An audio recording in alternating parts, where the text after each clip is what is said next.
So going further, so critical thinking. So what is critical thinking? Actually, critical thinking and problem solving go hand in hand.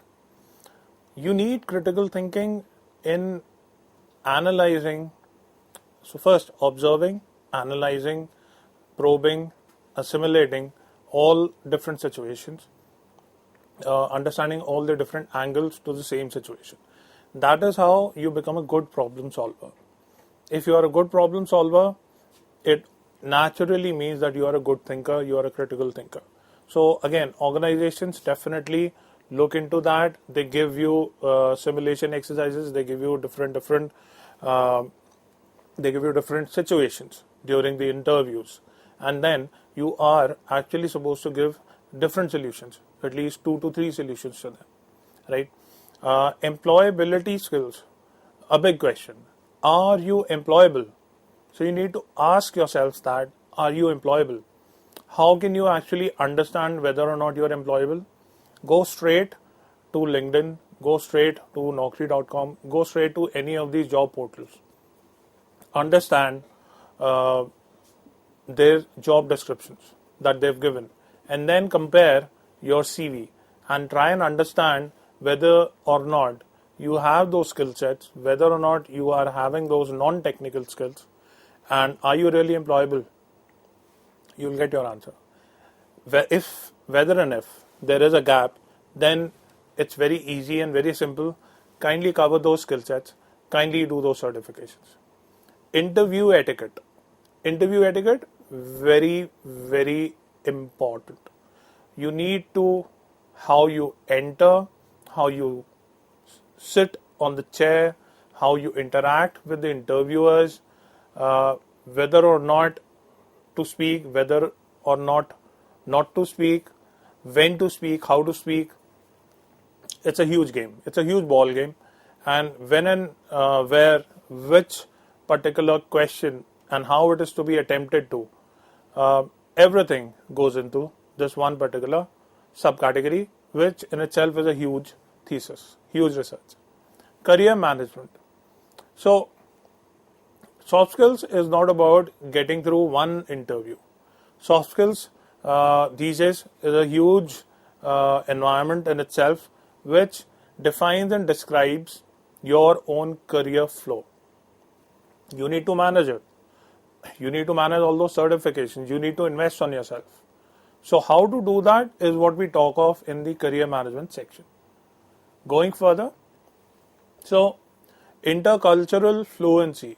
This steps in a multinational environment wherein you have an equal opportunity employer, or you have a multicultural task force, or your workforce. So people are coming from different cultures, different ethnicities, different cities, different cultures, all together, different countries. So you need to understand what to speak, what not to speak to them, how to greet them, and it's very complex, and yet it's very easy. You just need to observe and learn. Also, get yourself trained on the finishing school aspect, right? Just attend to some of the finishing schools and they train you on this. Now, the etiquettes and manners, etiquettes, netiquette, and the manners, they all go together now, because we have been for the past 2 years working in a virtual environment more. So we need to understand the etiquettes, the netiquettes, as well as the manners, right? So the particular title here, the etiquettes and manners, is very critical to, again, your career success, right? So different etiquettes, like the meeting etiquette, for example, you need to understand that. Interview etiquettes, that falls right next to it. You need to get to know that. Then we get into the management scenario, like stress management, time management. To improve your productivity, to boost your individual productivity, to boost your team's productivity, we need to minimize the stress. So many times what your seniors do, or what the HR does, is they plan a ODT, that is an outdoor training, which is very, very critical and very important. Why? Because it takes your mind off from the daily stress, the daily routine of the office. You need to get out, you need to get yourself fresh. Your daily routine also needs to have some or maybe more of such routines where you can get de-stressed. So stress management is very important. Time management, we've already discussed that. So when we get into time management in depth in one of the future sessions, therein I'll take it. Going further, elevator pitch, something very important, because elevator pitch these days has become a career breaking tool. So when we talk of elevator, it's a simple technology that takes you either towards the top floor of the building or it takes you down in the basement, right? Exactly is the concept of elevator pitch. So in just 10 seconds, you need to say those magical words to your interviewer or to any of your seniors in the organization or any of your seniors wherein you're studying, right? And you need to make that elevator pitch and say it out with the exact correct pauses, that the person understands your concept, gets impressed with your concept, and takes you with all the support that he can provide you until you get to that goal, you achieve that goal. That is the basic concept to an elevator pitch. Mostly it was used in the sales and sales only, but these days, in fact for the past many years now, even the non-sales category professionals are also using the same concept of the elevator pitch. Behavioral skills, something very important, because soft skills itself consists of behaviors in different situations. So you need to train yourself. You need to get equipped with those skills wherein you can hone your behavior. You can control your behavior. You can control those instincts, those natural instincts wherein your general or natural behavior takes over. So you think and behave. You think and then behave. That's more like it. Dependability of the other person on you. Can he count on you? Can he depend on you? Adaptability. How soon, how quickly you can adapt to the particular environment. Any environment you are put into. Flexibility. How flexible are you? So adaptability and flexibility may in some situations go hand in hand, but flexibility is actually just being as flexible as you can, as much of stretching that you can do in different tough working conditions, especially when you get those targets, those tough targets around the quarter end, right? Going further, yes, attention to detail. So mostly the attention to detail, this one particular soft skill is very important in the hospitality industry, in the industries, all those industries where you are into the designing aspect, right? Designing profiles. So even the fashion designing, for example, the leather or the upholstery designing, either or, right? Or even wherein you are into auditing. So all these professions, because your attention to the detailing will actually help your organization benefit as well as profit, right? Coachability. Are you coachable or are you stubborn? Can you very easily understand what your coach or your trainer or your senior is actually trying to tell you? Coachability actually reflects your listening power, right? Are you listening or are you just hearing, right? Are you a good listener? Because if you're a good listener, then you're coachable. That shows your open-mindedness, right? Compassion, very important. So we talk of compassion, it means that how much and how well you can look into the other person's situation, right? Compassion is very important for a good team. Curiosity, Are you curious? Right? So if you are curious, you will be learning somewhere from someone, either down the hierarchy or above the hierarchy, wherever. So you will be learning. If you are learning fast or slowly, whatever the pace may be, you will be progressing. Deal making, very important. So we'll be getting into deal making when we get into the negotiation part, right? Because deal making is very important. Delegation of work. This particular aspect comes slightly later in your career graph. Dependability, like I said, diplomacy, discipline, drive or motivation, right? So diplomacy, already stated and discussed. Discipline, are you really disciplined? So discipline is not just time oriented, it is also in terms of the deadline aspect, it is also in terms of the way you are dressed any and every day, any and every single day to the office. It is also in terms of the way you're talking to your clients, your customers, especially to the female customers, right? Or your female peers. Everything, right? So soft skills would cover by and large anything and everything which is non-technical, as stated already.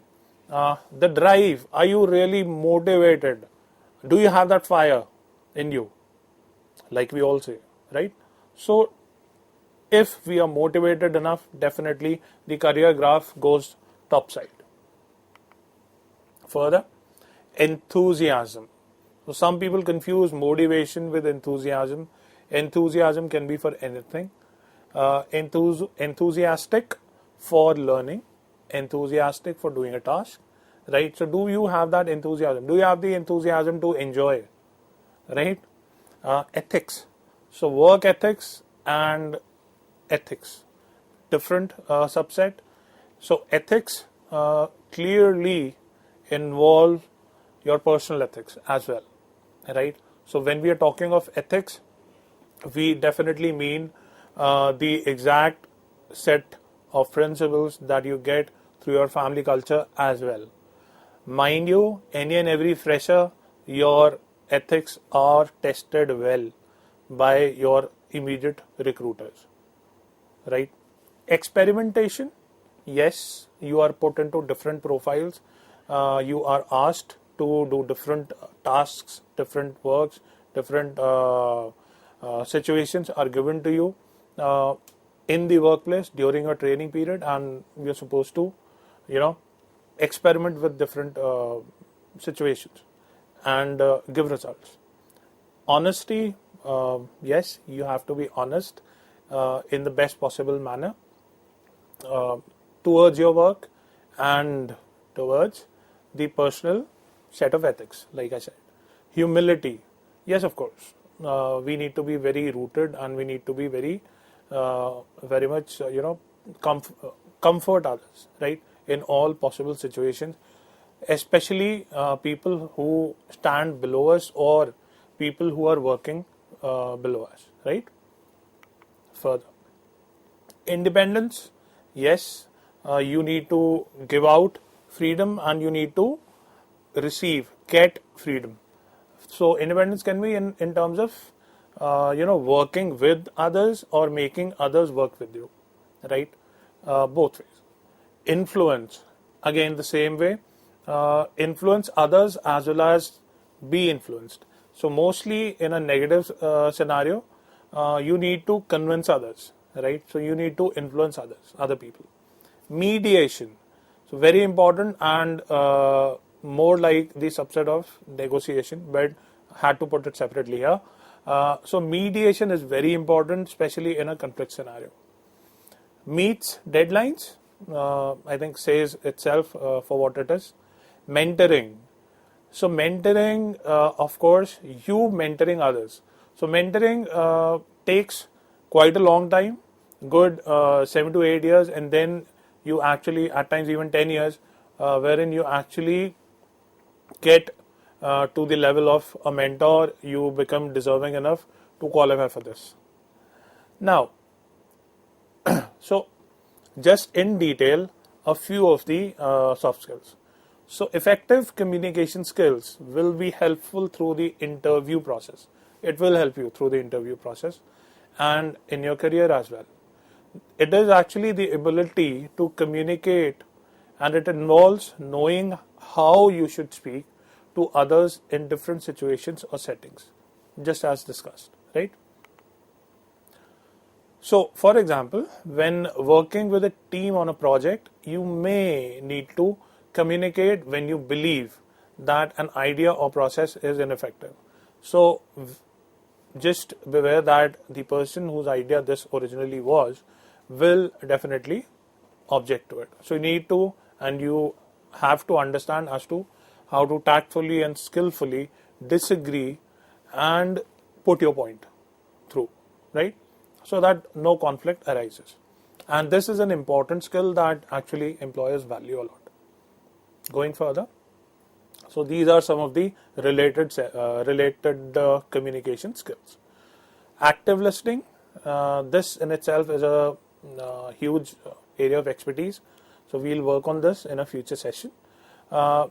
Confidence, basic tact, basic skill set, right, to survive. Conflict resolution, organizing thoughts. So your thoughts have to be very sequentially organized. A tip, kindly organize your thoughts in a sequence before you speak, always, right? Especially to your superiors. Negotiation, again very important. Going further. Now, talking of some of the problem solving skills. Creativity, again, you need a lot of creativity to solve the daily routine problems or a problem which is a non-routine in nature, right? You need to be knowledgeable, very knowledgeable enough. You need to know the facts, the statistics, right? So for that, you need to read a lot, you need to research a lot. Risk management, of course, you should know your maths, you should know your statistics, you should know your facts, so that you can actually quantify the risk in case you are changing a decision. Teamwork, very, very critical for problem solving skills. Any and every person on the team should be with you, right? Going further, related creativity skills. So the curiosity and the ability to learn from others, they go hand in hand, right? You need to be curious enough, like I said, to learn from others. Does not matter whether he is a junior or he is your super senior or senior, right? So you need to be creative. For being creative, you need to be curious and you need to be a good learner. To be a good learner, you always have to be open-minded. Unless open-minded, ideas won't click, ideas won't strike, and more of facts, more and more of knowledge won't, get absorbed. Don't be a stone, be a sponge. Taking calculated risks. So then again, you need to be absolutely aware, highly aware, and be highly mathematical. Now, related adaptability skills. So the consistency has to be there. If you are adaptable, you have to be firstly consistent with the adaptability. You need to organize yourself to change. Before you influence others, you need to be good with yourself. Then optimism and flexibility again. So you need to be optimistic and you need to be flexible to adapt. Coming to work ethic skills. So the attention to detail is important. Your own integrity, personal integrity is important to be ethical. Persistence, be very persistent. And also manage your time well. Going further, so how to improve your soft skills? Just pick a soft skill. You want to improve and practice it consistently. Keep on practicing it, right? Practice it for about a month. Practice it for 31 days. Practice it for 60 days. Keep on practicing it until and unless you really feel that I have honed this particular soft skill. Yes, now you feel internally, somewhere deep down your heart, that yes, you have improved. Then observe and mimic the positive soft skills you see in others. So let's say you follow a particular corporate celebrity, right? Or any celebrity for that matter. Try to understand how they have been able to move up the journey that they have, right? And also try to understand how they can so easily and so quickly connect with others. Do that, observe that, do that, observe that, do that. Keep on doing that. And eventually you will see a lot of improvement in yourself. And kindly do that by standing in front of a mirror. Now, how to improve your soft skills? Set your goals to improve your soft skills. Time-oriented goals, right? So goals have to be time-oriented, time-bound. Then find resources to help you learn. Books are the best friends, right? A book is a man's best friend, so as we say. And there are different resources these days, like your podcast, your webcast, your internet as a whole.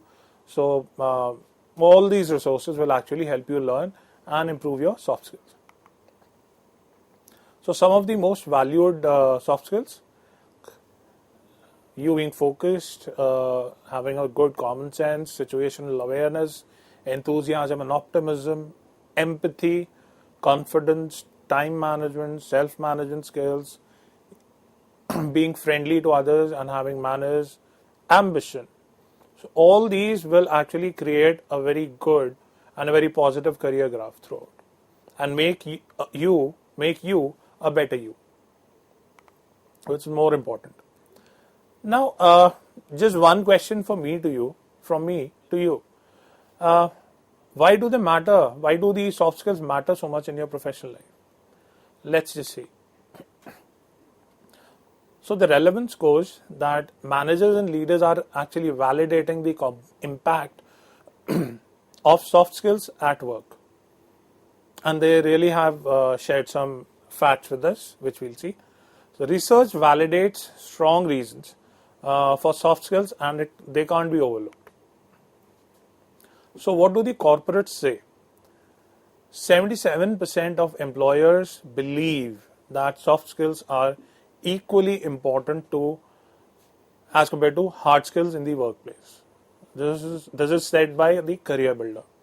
67% of HR managers say they would hire a candidate with strong soft skills even if their technical abilities were lacking. Right? Do you see that? Yeah. Just 9% of HR managers would actually hire someone with strong technical credentials but weak soft skills, as said by International Association of Administrative Professionals Office Team and HR.com. And the worst, miscommunication at the workplace costs companies of 100 employees in size an average of $420,000 a year. The source being SHR. A mere small miscommunication. And this is what it costs us. So further, what they say, so the soft skills trainings are important as they boost productivity and they retain the existing employees by 12% at least. And this type of training delivers a 250% return on investment. Big one. And this is stated by Boston College, Harvard University, and University of Michigan. So ultimately, what the corporates say, it's important to listen to them actually. So the students who incorporate a range of soft skills can increase their performance. They can increase their performance at the workplace by as much as 30%, as said by the Hay Group.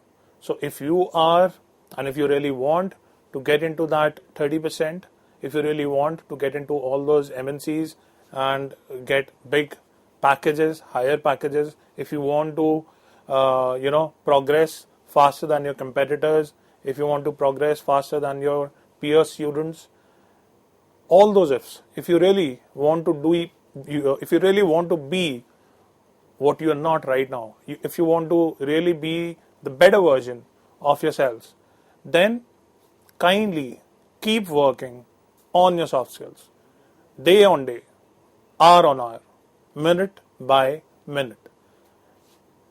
On that note, I'll conclude. Thank you.